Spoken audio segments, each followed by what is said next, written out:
नमस्कार मित्रांनो, योग्य माहिती अचूक मार्गदर्शन घेऊन आलो थेट तुमच्यापर्यंत सुयोग वार्ता या आपल्या यूट्यूब चॅनलच्या माध्यमातून. मित्रांनो, 2012 सालापासून मी सेतू कार्यालय चालवत असल्यामुळे मी अनेक नागरिकांचे प्रश्न जवळून हाताळले आहे. या 12 वर्षाच्या अनुभवामध्ये मला एक गोष्ट जाणवली की सरकारी योजनांचा लाभ घेण्यासाठी आपल्याकडे वेळेवर कागदपत्र उपलब्ध नसतात. तर आपण आजच्या व्हिडिओमध्ये जाणून घेणार आहोत सरकारी योजनांचा लाभ घेण्यासाठी आवश्यक असणारे 10 महत्त्वपूर्ण कागदपत्रे किंवा कार्ड्स.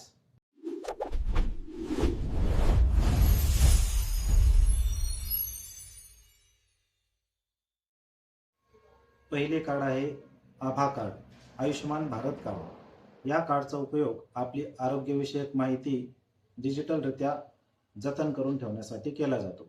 म्हणजे तुम्ही आज एखाद्या आजारासाठी एका हॉस्पिटलमध्ये गेला, त्या हॉस्पिटलने तुमचे एक्सरेज केले किंवा तुमची टेस्ट केल्या, तर त्या टेस्टचा सगळा रिपोर्ट त्या कार्डमध्ये डिजिटलरित्या हॉस्पिटलकडून सेव्ह केला जातो.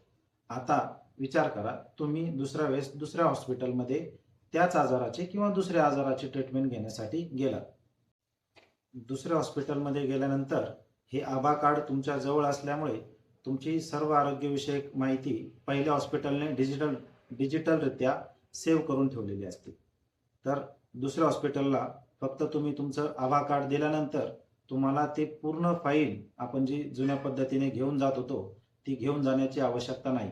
फक्त तुमचा आभार नंबर तिथे हॉस्पिटलने टाईप केल्यानंतर त्यांना पूर्ण माहिती तुमची आरोग्यविषयक भेटून जाते. पुढील कार्ड आहे आयुष्यमान भारत गोल्डन कार्ड. प्रधानमंत्री जन आरोग्य योजनेमार्फत हे कार्ड नागरिकांना दिले जाते. या कार्डचे वैशिष्ट्य म्हणजे या कार्डवर एका कुटुंबाला एका वर्षामध्ये 5 लाख रुपयापर्यंतचा मोफत उपचार मिळतो, तेही खाजगी हॉस्पिटलमध्ये आणि तेही कॅशलेस पद्धतीने. आणि महत्त्वाचं वैशिष्ट्य या कार्डचं असं आहे की जुने आजार देखील या कार्डमध्ये कव्हर होतात. म्हणजे जर जुने आजार तुम्हाला काही असतील तर त्या आजाराचा उपचार तुम्हाला या कार्डमुळे खाजगी हॉस्पिटलमध्ये मोफत कॅशलेस पद्धतीने, म्हणजे तुमच्या खिशातून एकही रुपया न देता करून घेता येतो. याचे सर्व पैसे या योजनेअंतर्गत शासन हॉस्पिटलला देत असते. पुढील कार्ड आहे शेतकरी कार्ड किंवा फार्मर आय डी. जसं भारतातील प्रत्येक नागरिकाला ओळख पटवण्यासाठी आधार कार्ड दिले जाते, तसंच प्रत्येक शेतकऱ्याला त्यांच्या शेतीची ओळख पटवण्यासाठी, त्या शेतीचा मालक कोण आहे, त्या शेतीमध्ये कुठल्या सीझनमध्ये कुठलं पीक घेतलं गेलं, त्या शेतीमध्ये विहिरीची नोंद कुणाच्या नावावर आहे, या सर्व माहितीसाठी, ही सर्व माहिती डिजिटली सेव्ह करण्यासाठी एक फार्मर आय डी कार्ड शासनाकडून देण्यात येतं.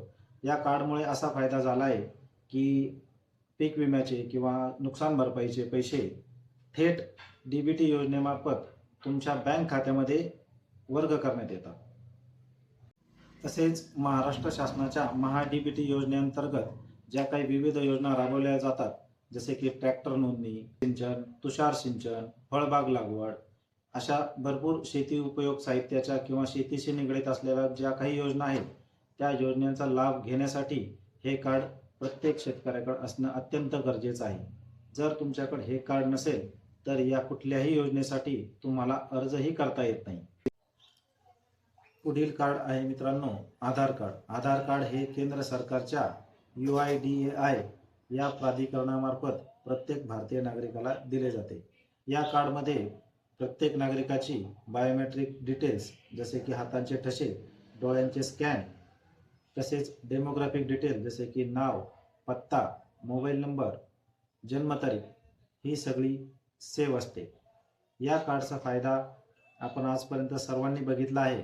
तर आधार कार्ड हे भारतातील एक महत्त्वाच्या कार्डपैकी असं म्हणण्यापेक्षा भारतातील महत्त्वातल्या महत्त्वाचे कार्ड म्हणजे आधार कार्ड झाले आहे. पुढील कार्ड आहे मित्रांनो मतदान कार्ड. वयाचे 18 वर्ष पूर्ण झाल्यानंतर प्रत्येकाने जे महत्त्वाचं काम करायला पाहिजे त्यातील सगळ्यात महत्त्वाचं काम म्हणजे मतदान कार्ड आपलं काढून घेतलं पाहिजे.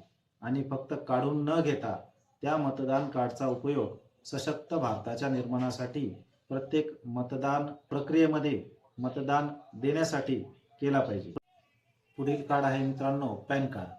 50,000वरील प्रत्येक व्यवहारासाठी पॅन कार्ड आता अनिवार्य करण्यात आले आहे। म्हणजे जर तुम्हाला एखादा 50,000 रुपयाच्या पुढचा व्यवहार करायचा असेल बँकेमार्फत तर हे कार्ड अनिवार्य आहे। याशिवाय आपण 50,000 रुपयाच्या पुढचा कुठलाही व्यवहार करू शकत नाही।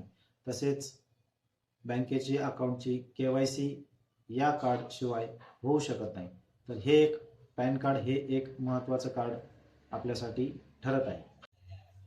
आता आपण ज्येष्ठ नागरिकांसाठी असलेले कार्ड याविषयी माहिती घेऊ। वयाच्या 60 वर्षानंतर शासनाकडून ज्येष्ठ नागरिकांना एक कार्ड दिले जाते। त्या कार्डमुळे ज्येष्ठ नागरिकांना ST प्रवासामध्ये सवलत मिळते। तसेच बँकेमध्ये काही आर्थिक लाभ मिळतात। तसेच इन्कम टॅक्स मध्येही काही सूट मिळते। अशा सर्व फायद्यांसाठी ज्यांची वयाची 60 वर्ष पूर्ण झाली आहेत यांना ज्येष्ठ नागरिक कार्ड शासनाकडून दिले जाते। पुढील कार्ड बघूयात मित्रांनो। पुढील कार्ड आहे बांधकाम कामगार कार्ड। महाराष्ट्र शासनाच्या कामगार कल्याण मंडळाच्या एकूण 50 योजनांचा लाभ घेण्यासाठी हे कार्ड महाराष्ट्र शासनाकडून जारी करण्यात आले आहे। यामध्ये बांधकाम कामगारांच्या पाल्यांना म्हणजे मुलांना स्कॉलरशिप योजना, हॉस्पिटलचा खर्च, घरोपयोगी किंवा गृहोपयोगी वस्तू या शासनामार्फत दिल्या जातात। या सर्व सुविधांचा लाभ घेण्यासाठी बांधकाम कामगार कार्ड हे आपल्याकडे असणं आवश्यक आहे। मित्रांनो, आतापर्यंत आपण शेतकऱ्यांसाठी आवश्यक असलेले कार्ड, ज्येष्ठ नागरिकांसाठी आवश्यक असलेले कार्ड, वयाच्या 18 वर्षानंतर आवश्यक असलेले कार्ड, बँकेसाठी आवश्यक असलेले कार्ड, ओळख पटवण्यासाठी आवश्यक असलेले कार्ड हे सगळ्या कार्डांविषयी माहिती घेतली आहे। आता आपण आपल्या विद्यार्थ्यांसाठी कुठले कार्ड आहे त्याबद्दल माहिती घेऊ।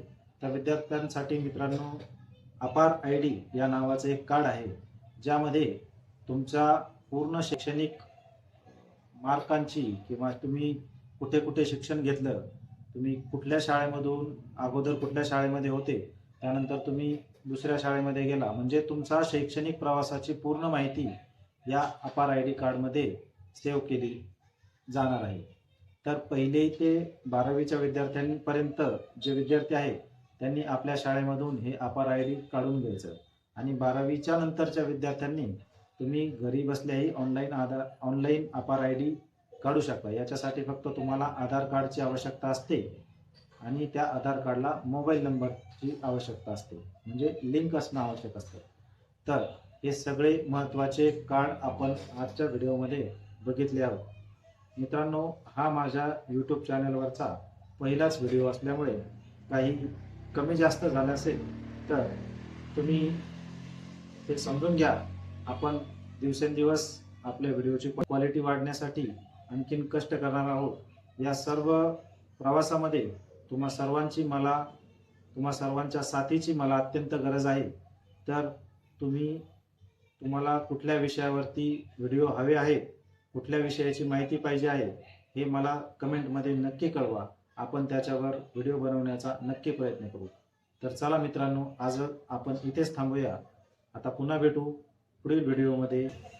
तर धन्यवाद।